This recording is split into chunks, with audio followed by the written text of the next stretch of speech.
The smash hit video game ARK Survival Evolved is now a Paramount Plus TV show. Part 1 is up now. Part 2 will premiere sometime later this year. Let's talk about ARK, the animated series.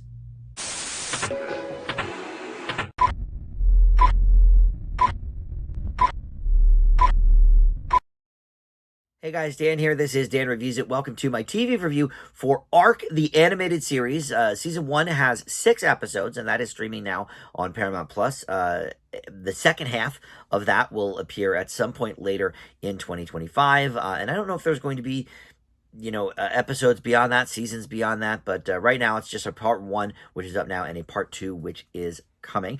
And look, this is based on a very popular game. I didn't realize how far back this game went. It premiered in 2017.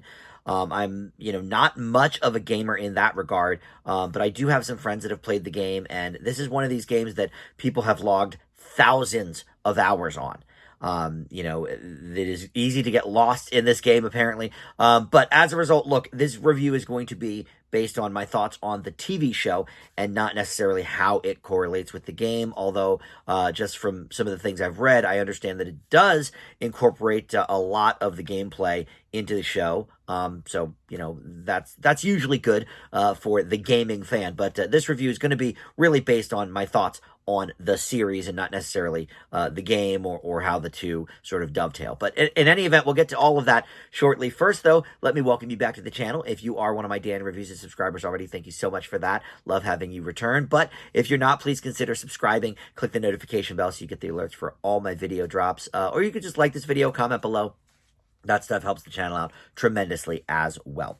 All right, so let's get to ARK, the animated series. This is a star-studded affair. A lot of names that you'll certainly recognize. But the basic premise is we have a lot of different timelines coming together here. And it starts really with the lead here, Helena Walker, voiced by Madeleine Madden, who is an Australian paleontologist from our time, who recently woke up on the ARK, and she, meets some allies along the way, but also some foes as well, as she tries to make her way back to her world. But you also have Gerard Butler here, who voices a brutal dude from ancient Rome. You have David Tennant, who is a scientist from the 19th century.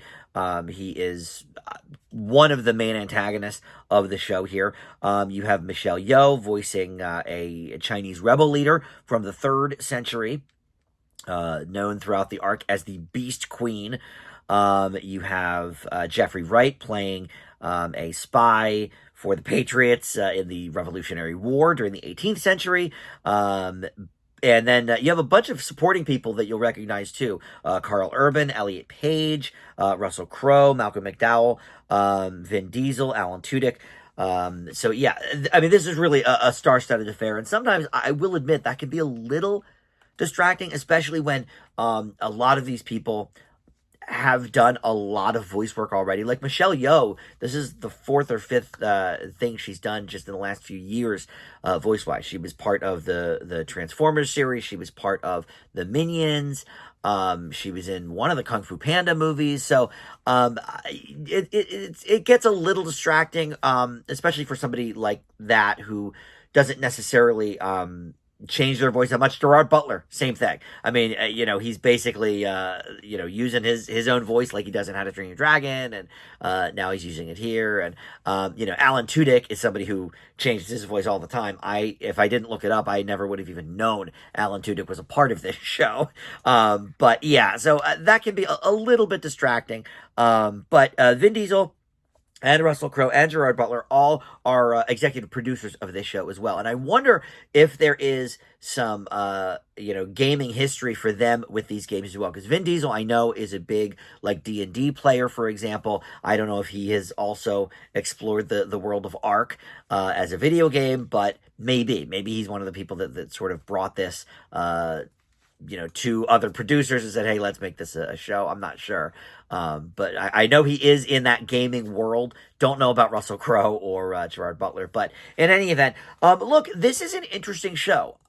In fact, I would say there's it's weird because there's a little too much going on in some spots, and then it sort of drags a little bit in other spots. The first couple episodes is a lot of buildup because, as I sort of listed off, there's a lot of people involved in this show and a lot of different characters to keep track of, a lot of different time periods to sort of key in on. So the first, I would say, 2 episodes are really a lot about sort of the background of these characters, the history of who they are in their own time, and now they're here and what their role is here, and a lot of that, to be honest, drug a little bit for me. But I was like, you know what? This is only 6 episodes. I'm going to watch all 6 and see if kind of the pace picks up a little bit. And it definitely does. Especially, I would say, in episodes 4, 5, and 6, the action is really ratcheted up. Episode 6 has, a lot of really key battle sequences for these characters. And each episode sort of varies in time, but this is not an hour-long show. It's typically a half hour. The first episode's a little longer. The last episode's about 40 minutes to kind of pack everything in. But I don't know if maybe, well, look, of course, we're getting a part 2, so obviously we'll have some other things maybe resolved in there, but I was thinking perhaps this actually wrapped up a little too quickly because there's so much going on and so many people to keep track of and so many different people battling for different things. Everybody sort of has, their own agenda here. And yes, there are some team ups as we go along. But it's a very, very interesting premise for sure. I can see why this would be a ton of fun to play. Because there are so many avenues to sort of go down. Obviously, as a TV show, this had to sort of pick 1 or 2 lanes and sort of focus on those.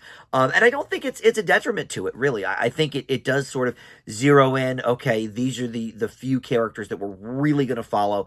There's, I would say, too many side characters that we either don't really follow enough. And look, again, maybe we'll see more of those in part 2. But as it stands for part 1, I think maybe they've introduced too many characters off the bat. That is certainly a possibility. The animation is fine.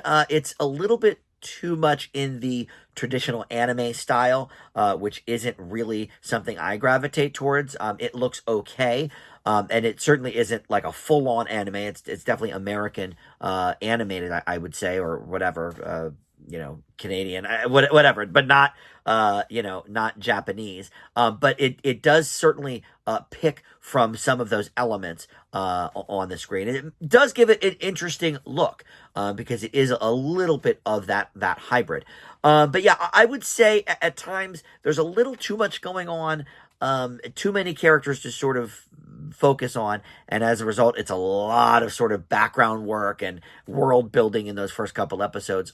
But give it a chance. If you're sort of on the fence after those first 2, keep going and watch the remaining part of this. Part 1, whatever, of the season, because it definitely gets better, and the more battles we have, the more we sort of have those face-offs. I think the sharper the dialogue is as well, because again, it's not as much of a build-up and more, okay, now we sort of know who these characters are, we know what the story is, and now we can focus on kind of the nitty-gritty of the ARK. And I think that helps it. But yes, a little bit of a slow burn at first, for sure. I'm excited to see what part 2 brings. I don't have a release date for that yet. I just know it's scheduled in 2025. I assume that it's going to be another 6 episodes, but again, I don't know that either. But for now, for part 1, these first 6 episodes, I will leave ARK, the animated series, with a B. And you can check out these episodes on Paramount Plus. All right, thank you for watching Dan Reviews It, and I'll see you next time.